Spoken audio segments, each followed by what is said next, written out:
Good morning and welcome to Charting the Markets on Tuesday, the 20th of February, 2024.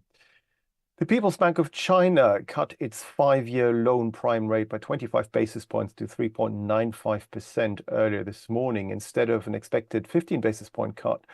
And that was the first rate reduction since June 2023 and the largest since that rate was introduced in 2019. And despite that, equity markets in China didn't really rally on that news and instead continued to slide.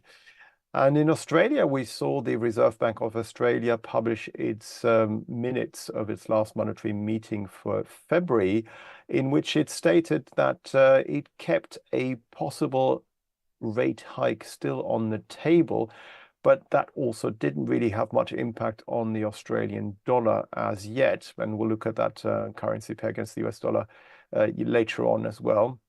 And as US market players will be coming back from their prolonged weekend because of President's Day yesterday, we'll see whether that will have an impact on European stock indices, which are having a quiet session so far. And as you can see here on the FTSE 100 daily chart, we try to still be heading higher and are gunning for yesterday's high at 7,742 on this daily financial bet, and also reach the high seen back in September at 7,747. And if we were to manage to rise above 7,742 to 47 on a daily chart closing basis today, we could then retest the December high at 7,769. And this is a line in the sand.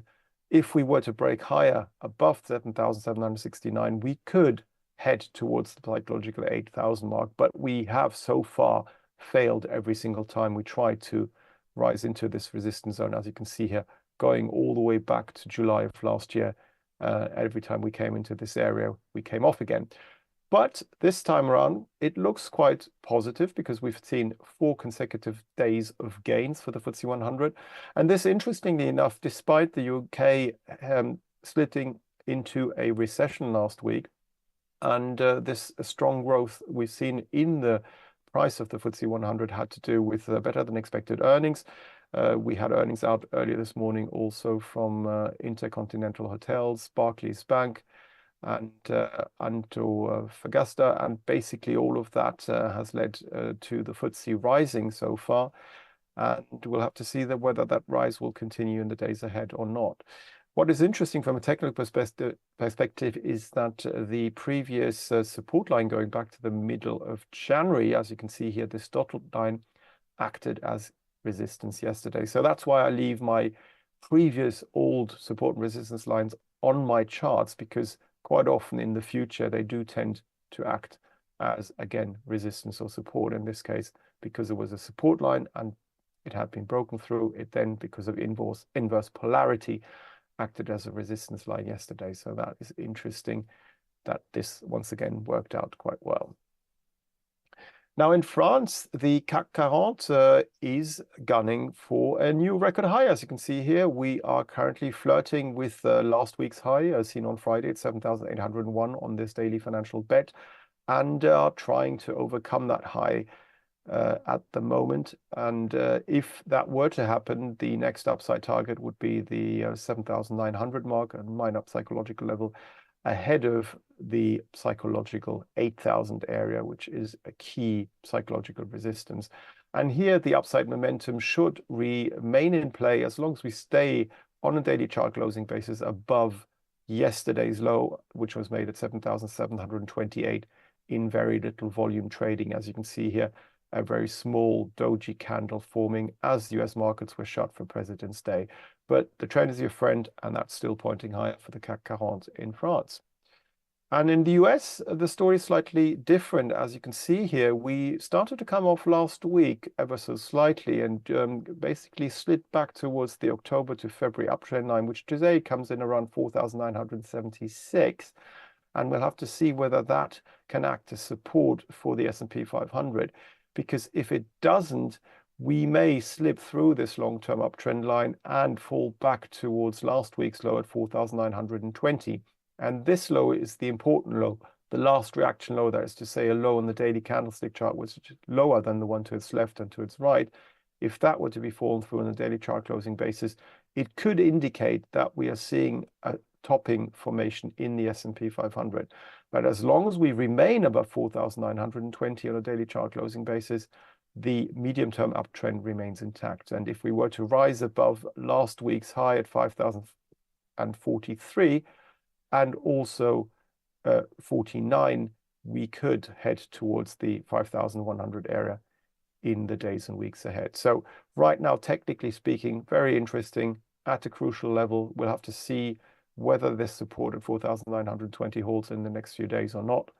And if it doesn't, perhaps we could see some consolidation. And it is interesting because we are now also in the phase where we are in the last 2 weeks of February, which historically, from a seasonality point of view, does tend to lead to underperformance in US equity indices.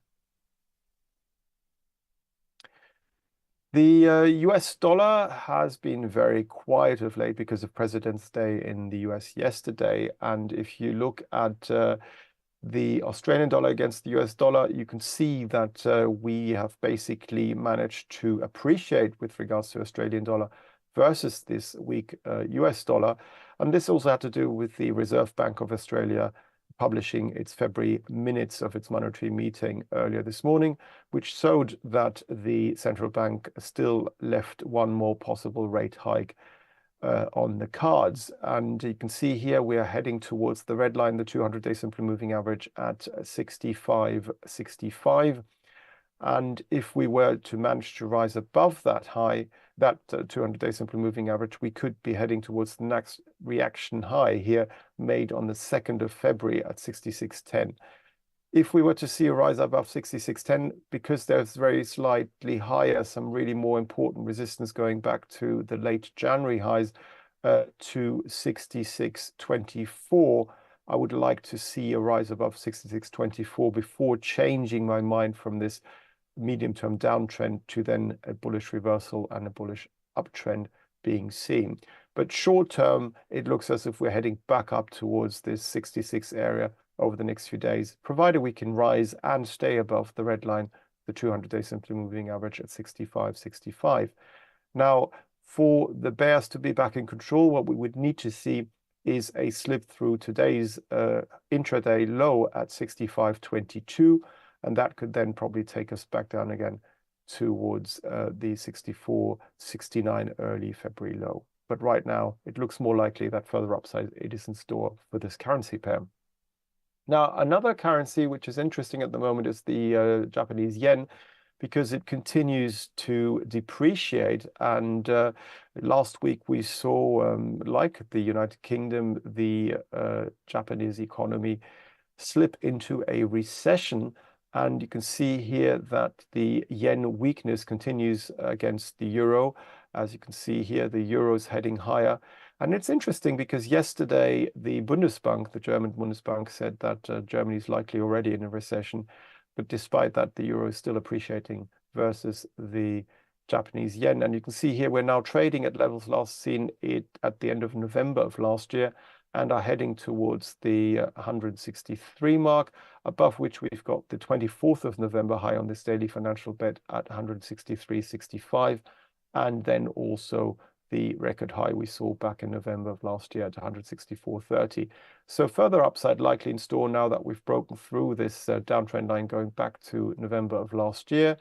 And from a technical perspective, immediate upside pressure should remain in play as long as we stay above yesterday's low at 161.68 on a daily chart closing basis. Looking at the US dollar versus the Japanese yen, we can see that the currency pair continues to sideways trade.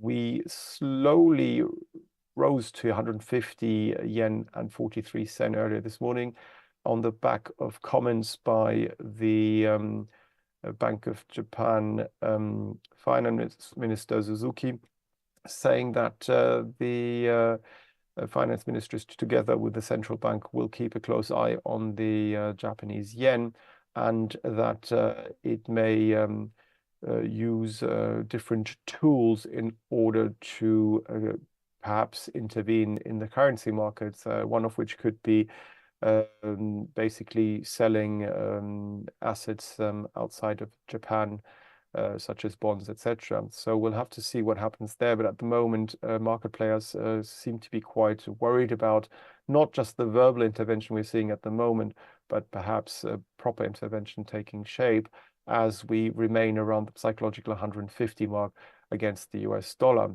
Now, if the uptrend were to continue, if we were to rise above last week's high at 150.88, we could then head back again towards the all-time highs seen around 151.91 on this daily financial bed. And from a technical perspective, the uptrend we've seen since December of last year will remain in play as long as we stay above last Thursday's low at 149 yen and 54 cents. The oil price has been interesting of late. If we look at Brent crude oil, for example, you can see that we rose in the previous week, then last week consolidated around the and mostly above the red line here, the 200-day simple moving average, and basically since then have seen the volatility come out of this futures contract. As you can see here, very small candles being formed. Yes, we still trade above the 200-day simply moving average at 81.74, but really not much is going on, and we would need to rise above last Wednesday's high at 83.24 for us to then head into this key resistance area between 83.79 and 84.58, made up of the mid to late November highs and also the January high we saw earlier this year. So this is a key resistance area, and as long as we remain below it, we continue to trade in this sideways trading range. But also from a shorter term perspective, the advance we've seen since the 5th of February low at 76.59 should remain intact as long as we stay above last week's low at 80.41 on the daily chart closing basis. Now, I'd like to look at Chicago wheat prices, because here from a technical perspective, something very interesting is going on at the moment. As you can see here, the price of Chicago wheat very swiftly accelerated to the downside last week once it had fallen through its November to February uptrend line, and then it basically tumbled to this key support area, which is made up of the September and also the November lows of last year between 557 and 552 on this daily financial bed of the futures contract. And short term, because of these lows being made there, this area represents pretty good support. We might hold there today, but given the swift descent we've seen over the last few days, I wouldn't be surprised that even if we were to short-term bounce off the support area, that we may fall through it over the coming days and weeks. And if that were to happen, if I go onto a weekly chart, you can see here, we would be heading back to levels last traded in September of 2020. And these lows go back to 534. So that would be our next downside target for the Chicago wheat futures prices as they continue their descent from their December highs. Another interesting commodity are soybean futures. And as you can see here, soybean futures have been trading in a very clearly defined downtrend since November of last year and dropped down to 1,164 on this front-month futures contract before gapping higher today following the prolonged weekend we saw in the United States because of President Day. And you can see here that we are currently grappling with the December to February downtrend line. But even if we were to slide through that to the upside, we've got all this resistance area around the 1,200 mark, which is likely to cap again going forward. And from a technical perspective, provided we stay below the 6th of February high at 1,211 on a daily chart closing basis, for me, this downtrend remains very much intact. And if we were to fall through 1,164, that is to say last week's low, again, I would have to go out to a weekly chart. You can see here that we would be trading at levels seen back in November of 2020 and could be heading to the late November of 2020 low, which was made at 1,143. So that would be the next downside target with regards to soybean prices if we were to fall through this 1,164 low that we made last week. Thank you very much for watching Charting the Markets with me, Axel Rudolph. Please feel free to follow me on X. My handle is @AxelR_IG.